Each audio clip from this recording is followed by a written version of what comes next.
Welcome to Around and Around, the OCD Circle. My name is Elizabeth, and I have been living with obsessive compulsive disorder for over 60 years. I am not a therapist or a member of the medical community. I am just an ordinary person like yourself who will be sharing my thoughts and experiences with you, with the hope that you will feel less alone. If you don't have OCD, I hope you will learn some information that will help you understand this disorder better. Some of the topics I will be covering may be triggering for you as a listener. If so, I apologize in advance. Since I don't know what your triggers are, please refer to the episode summary in the show notes before listening to each episode. If at any time you feel like hurting yourself or ending your life, please call the 988 Suicide and Crisis Lifeline by dialing 988 if you are in the United States. It is open 24 hours a day, and you will be connected with the nearest crisis center to receive immediate counseling and local mental health referrals. Now, on to today's episode.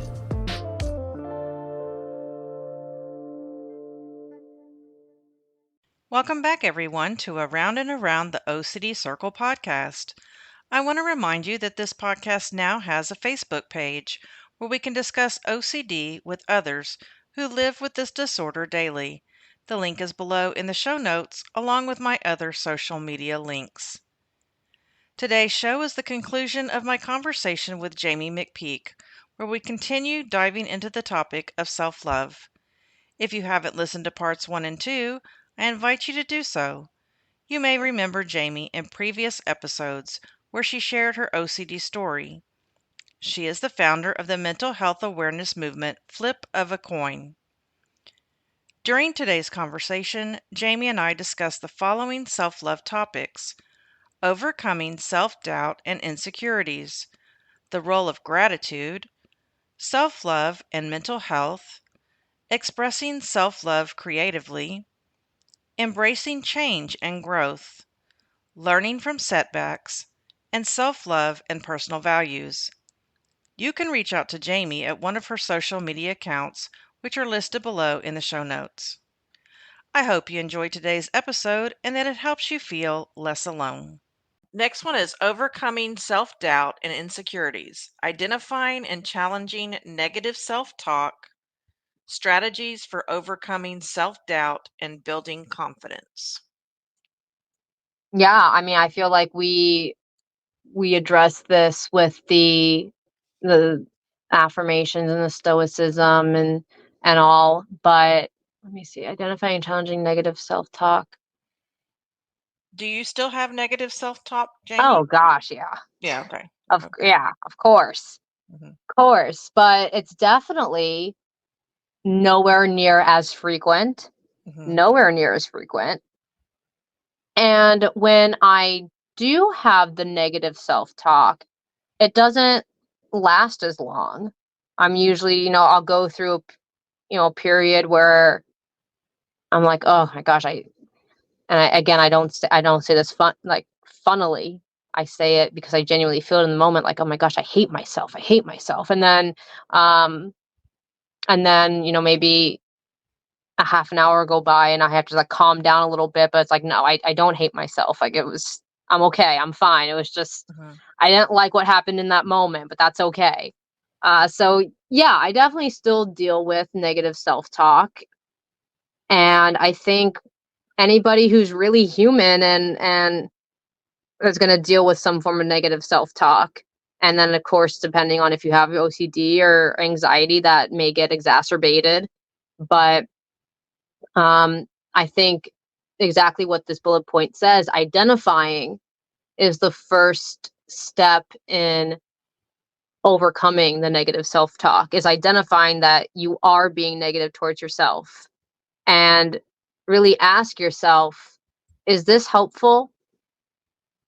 Is me saying this about myself helping myself, or is it hurting myself? And really the correct answer should be it's hurting yourself, because negative self-talk is never good. And then you should ask yourself, well, then why am I doing this? Why am I talking to myself like this? And almost view it as if you're talking to a child or talking to someone that you care about. And that has been a huge thing to me. I sometimes have like interviews with myself in the car, like kind of like this, like a podcast with myself in the car with no microphone or no audio, nothing. It's just me talking to myself. And it's kind of just about things like this, where I talk about this as if like I'm talking to myself, but it's as if I was talking to someone else. And that comes from identifying how I'm talking to myself, and I guess challenging the negative self-talk is doing just that. Why am I saying this to myself? How is this benefiting me? And how can I turn this around and be more positive so that I can achieve more positive results and outcomes, etc. Because negativity is just a big ship on the outskirts of a whirlpool. And the more negativity there is, the closer you're getting to that center. But you can never, again, once you're stuck in that whirlpool of negativity, you can't get out. You can't feed negativity with negativity because it's just going to add to it. And you're just going to feel worse about yourself. The only way that you're going to get out of that whirlpool and continue sailing is by adding in positive self-talk and positive things into your life.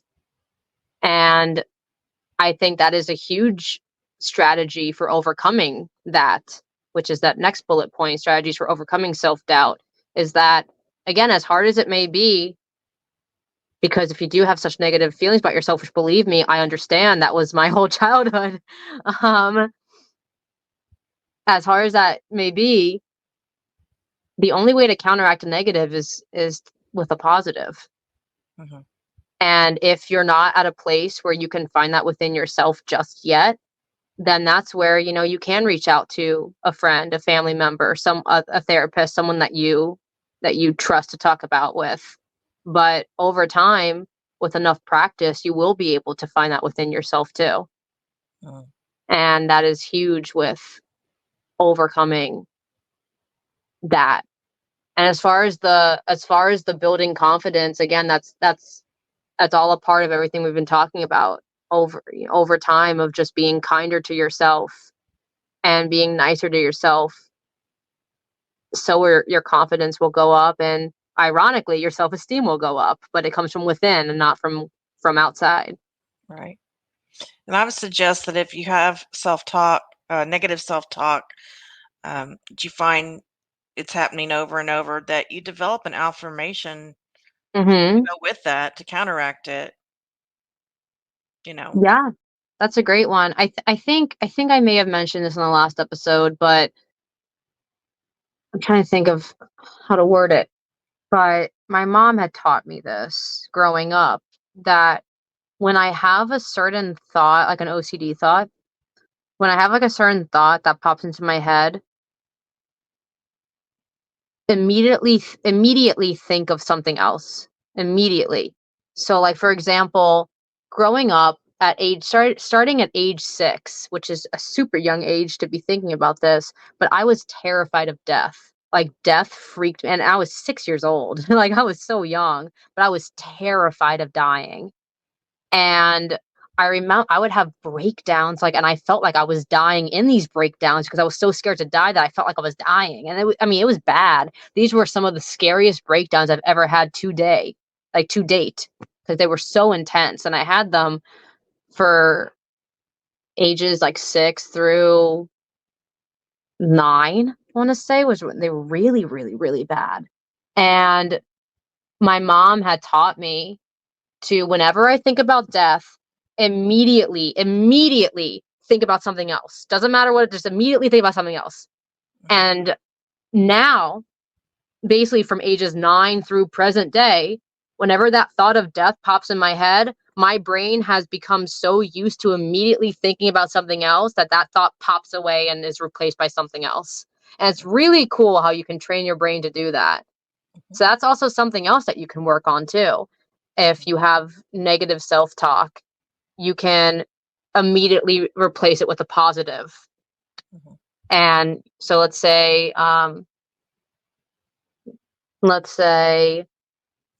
you know, find just one thing that you like about yourself. And anytime you have that negative self-talk, you can counteract it with that positive. This is one thing that's great about myself, Mhm. or one thing that I think I'm awesome at, or one thing that, like, one trait that I have that is great, or yeah, et cetera, et cetera, et cetera. Mhm. And I think that's also a cool way to be able to counteract those as well. Yeah. Again, that may not fix the problem like these other mechanisms I described will, but that is a temporary, just to push that negative thought out. That is definitely a temporary tool to have while you're continuing to work on it, to Mhm. work on the underlying cause of the negative self-talk. Um, do you practice gratitude at all? Yes, and actually, this year, January 1st, I just started my own gratitude journal. Mhm. So at the end of I haven't done it every night, but I've done it most nights. The past 2 nights I haven't. I have to make sure I do it tonight. But at the end of each day, I write down one thing that I'm grateful for.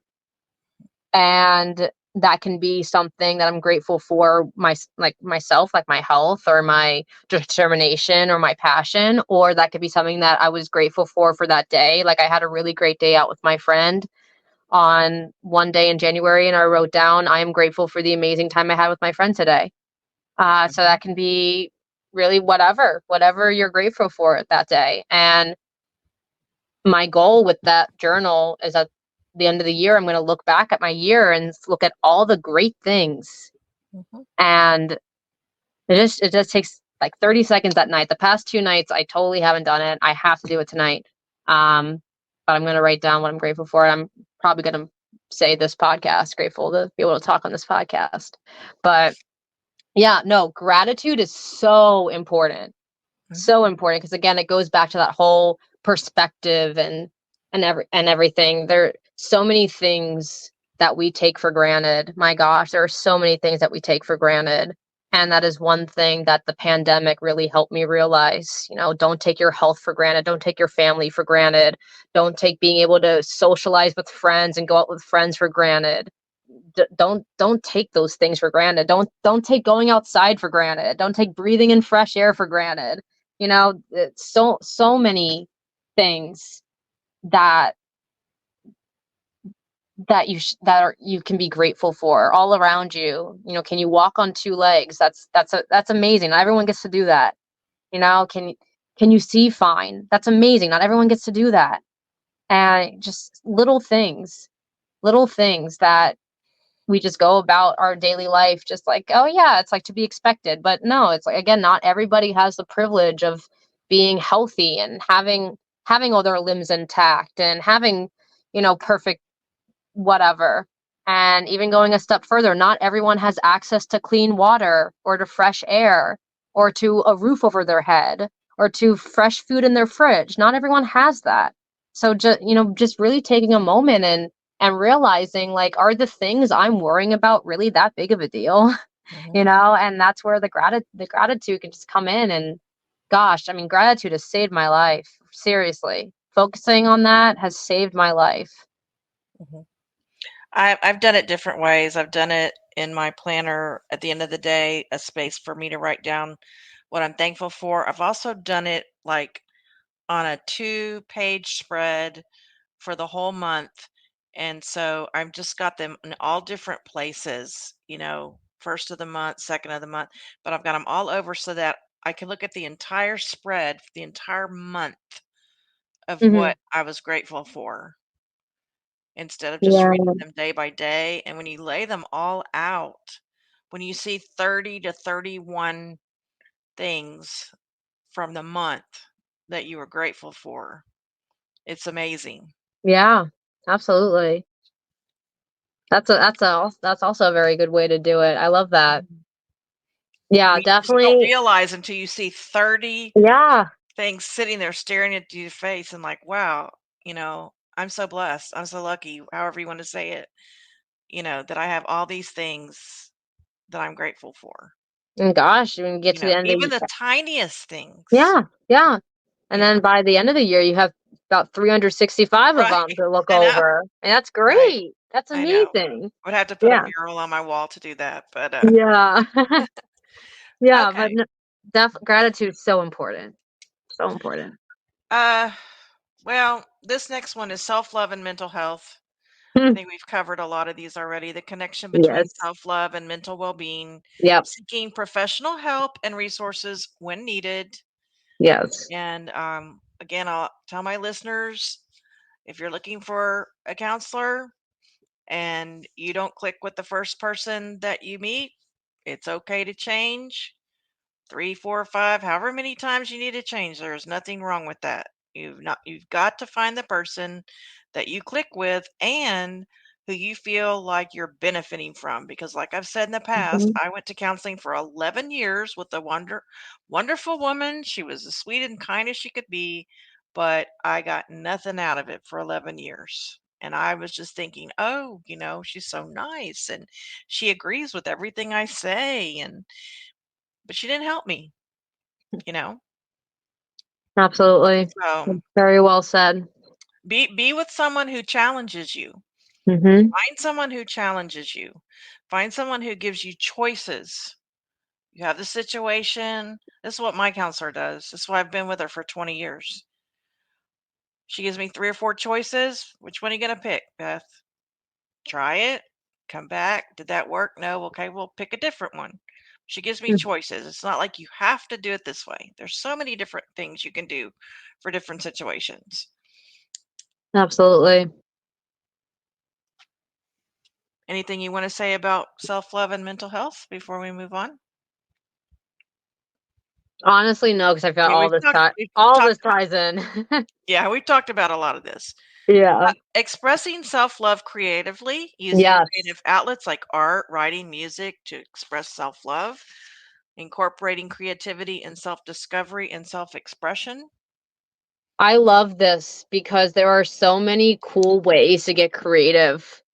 Mhm, And obviously, again, to anyone who's listened to the first part of this of my talk, the creative outlets I used growing up, dance and performing and all. But there, I mean, there's so I also use poetry. I still write poetry to this day. I have probably over 70 or 80 poems written. I'm going to be turning into a book shortly here. But I mean, there's so many cool ways you can express create or express self love, and I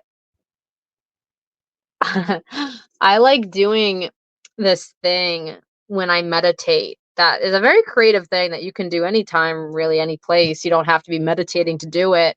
But really, whenever you feel, and this is kind of tapping into that inner creativity, whenever you feel anxious, just think about breathing in your favorite color and just imagine that color filling your body head to toe. My favorite color is purple. So I me breathe in like a too. light, yes, A. So I breathe in like a light purple, Mhm, and it's a fun feeling.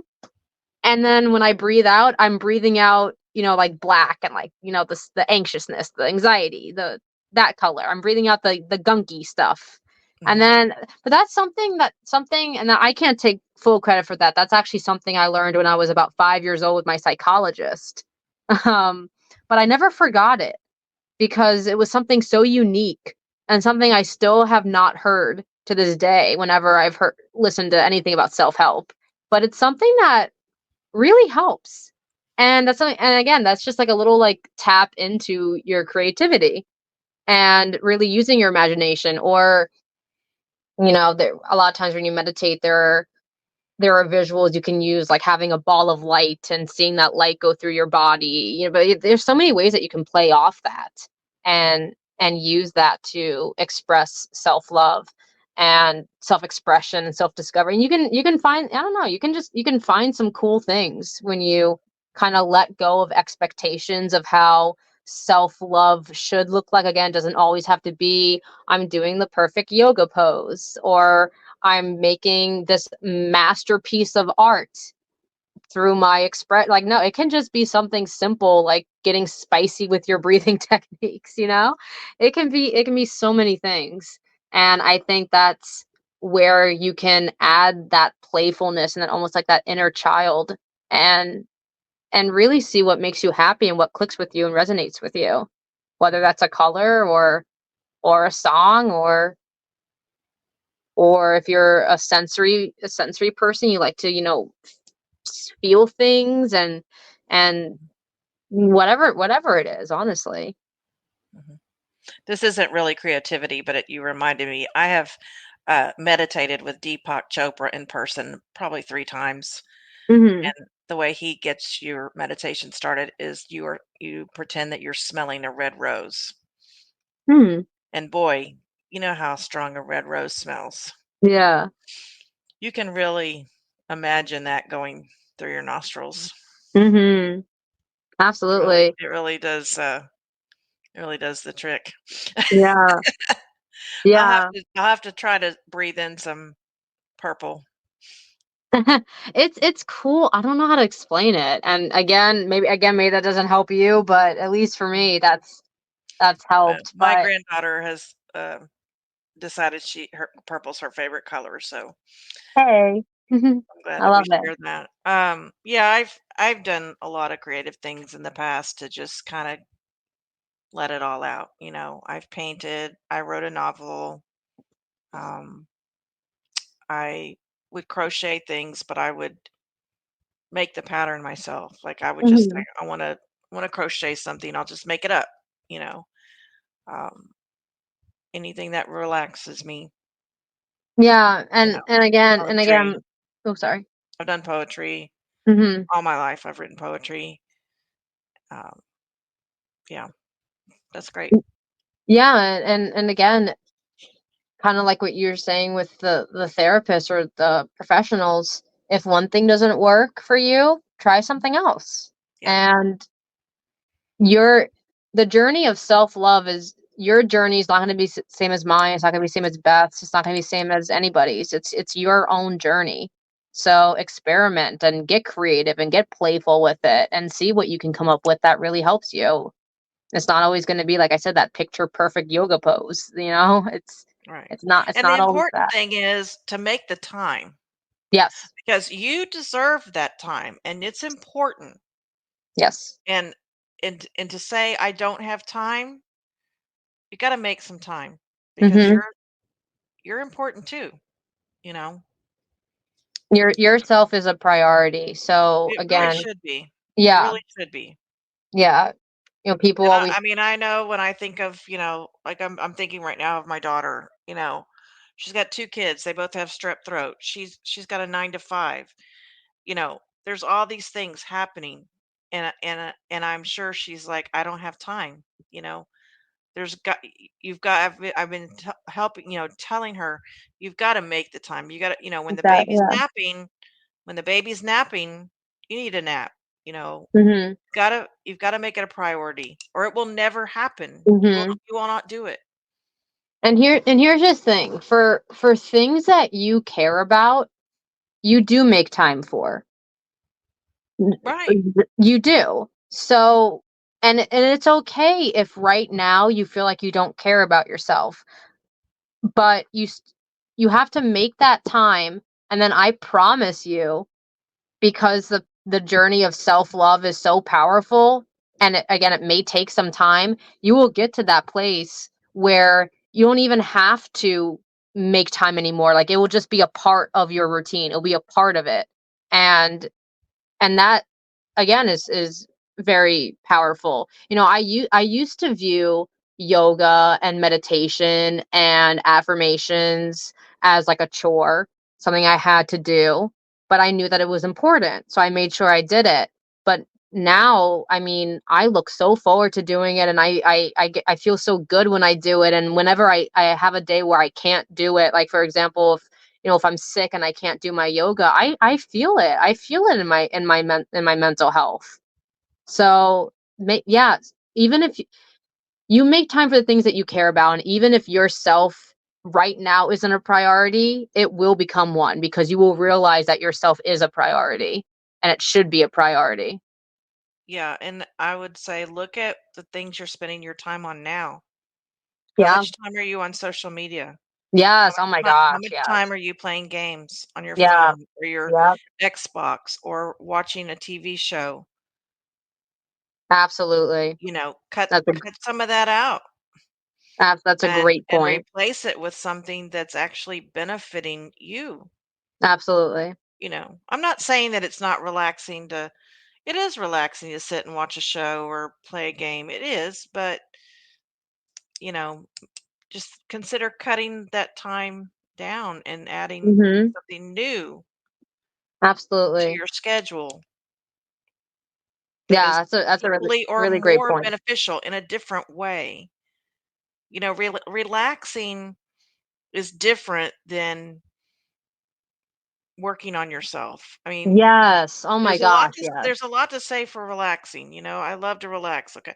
It's hard for me to relax because if I relax, my brain starts talking to me, Mhm. and I have to keep busy or the OCD starts thoughts start creeping in. Yeah. But there is a difference between relaxing and affirmations or relaxing Mhm. and meditation, you know, or Mhm. prayer or whatever you do because it's another benefit. It's a different benefit. So, That honestly, that is so well said. And yeah, that is so true. There is a difference. There is a very big difference between it. And I think that was a very important point that you brought across. okay, we have another topic. We're getting there. Embracing change and growth, viewing challenges as opportunities for growth, and how self-love supports resilience and adaptability. I love this. I love this because again, without failure, you can never grow. You can never I agree. a smooth sea never made a skillful sailor. There's always going to be challenges Hmm. and there's always going to be things that you have to overcome. Hmm. But if you look back at any of those challenges that you've overcome, you're going to realize one consistent thing, and that's you've gotten stronger from them. Hmm. And that's your growth. So as much as challenges, again, growing up in my head was a challenge every day. And now I realize that every breakdown I had and everything I went through was for a beautiful reason, and it was for a reason where I could talk openly about it and help other people and grow within myself and learn how to love myself. And I mean, everything was an opportunity for growth. And it's again, this kind of goes back to how you view things, but there's going to be challenges no matter what you deal with in life. And how you view those challenges, you can view them as, oh, this is a huge setback, or this is really hard. I don't know if I can do this, or I couldn't do it today, or I'm a fail, whatever those thoughts, those can all be counteracted by, hey, I learned something from this. I can use this to be better next time. I am learning how to better myself. I will use this to better myself. I'm grateful this happened. This has brought new perspectives into my life. You can change all of those by with your perspective. And again, I know I said this a couple times, but it's just hones in on, again, when I look back on January and I was thinking about the things that didn't go so well, it was so that I could be like, I'm grateful for those things that happened because they happened for a reason and I learned things from them and I overcame them and I'm stronger for them, and it's totally fine and good. It's a good thing they happened, because if you never had any challenge or anything to overcome, you would never grow. Hmm. So it's how you view the challenge. And and there's a lot to learn from them, and they're the whole reason that you are who you are today is because of the challenges that you went through. They shape who you are. So yeah, I think all of that kind of ties in with the resilience and the adaptability. You become very resilient, and the thing too with adaptability, again, stoicism plays a lot into it for me, where again, you can't control what you can't control. And because when you're only focusing on yourself and the things that you can control, you are able to adapt to external situations better, because you're not hung up on those external situations. And that's also a huge part of being adaptable and resilient, is realizing that your self-love and your self-worth is just as much as a priority. And whatever the world tries to throw at you, as long as you have your back, you're going to get through it, and you're going to come out on top. It may take a while, it may take a few months depending on the circumstance, but you're going to grow stronger, you're going to learn from it, and it's going to benefit you in the long run. So any challenge is going to support the resilience and the adaptability. It's how you view the challenge. That's right. Well, this next one is pretty much what you just said, turning setbacks Yeah. into learning experiences, Yep. embracing a growth mindset, and reframing failures. Wow, yeah, I hit the nail on the head with that. Yeah. Mhm. And I would say that the majority of the people that I have talked to so far on this podcast have done just that. They have that growth mindset. They have um, reframed their failures. Like, Yeah. they're just amazing people, and I'm learning from them. And I'm learning from you as well. Mhm. So the Awesome. last one is self love and personal values. Aligning actions with personal values, the impact of living authentically on self love. Yeah. Know your worth. Know your worth. Know what is worth your time. Know what is worth your energy. Know what is worth your thoughts and your over again, we all have the same 24 hours in a day. 24 hours that we will never get back. Know what is worth that time of yours. Your time is valuable. Your time is precious. And if there's something that isn't aligning with your personal values or what you believe in, or doesn't serve you, or is bringing you down, or is causing unwanted, unneeded stress and anxiety, then that thing isn't worth it. And that's the whole aligning actions with personal values. And yeah, it ties in with everything that I've been saying, but really with the whole practice of self-love comes this understanding of self-worth. And that is what this is really, to me, talking about, is how you can live authentically with self-love, is by knowing your worth, knowing that your time is valuable, knowing that your input is valuable, your voice is valuable, that yourself, you are valuable, you make a contribution, and that is valuable. Very well said. Is there anything else that you want to say before we wrap up today, Jaimi? It's just been a delight to have you back again.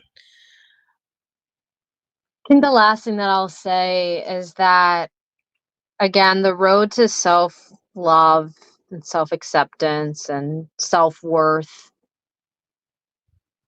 it's a never ending road. And that's not to sound discouraging, but it's that you can always learn more about yourself and learn more about how to be better with yourself and your thoughts and your time. It's as a, you get older, and more challenges you've gone through, and more things went through, good or bad. You're constantly evolving, you're constantly changing. And that's kind of the beauty with self-love and self-growth, is that it's a ever-changing, ever-growing journey, just like you are an ever-changing, ever-growing person. So it doesn't have an end point. And I think that's really cool. There's always room to explore, and there's always room to be better to yourself and be kinder to yourself, and in turn be kinder and better to others. So again, don't go into the journey of self-love with like, I have to get to this end goal, because there isn't a real end No, goal. it's like a waterfall. It just keeps going. Yeah. I'd rather it be a waterfall than a bottomless. First, I thought bottomless pit, but I didn't like that analogy. Just a waterfall. It keeps going, and it spreads Yeah. to others around Mhm. you. If you're living your authentic self, Yeah. it spreads to others. And I am now living my authentic self, and I'm happier than I've ever been in my life. And um, I think a lot of people in my life are happier. And Mhm. so, Yeah. I say that's how I want to leave it. It's an ever-growing journey, just like you are, and that's what's really cool about it. well, thanks for joining me again today, Jaimi. And Thank you. you're welcome to come back anytime. Awesome. Thanks, Beth. It was a pleasure. Please join me next Monday for another episode of Around and Around the OCD Circle. If you would like to be a guest on this podcast to tell your OCD story, please contact me at one of my social media accounts below. Until next Monday, remember that I am in your corner. Obsessive Compulsive Disorder, while not curable, can be managed, and I am living proof of that. I hope you all have a fantastic week, and I'll see you next time.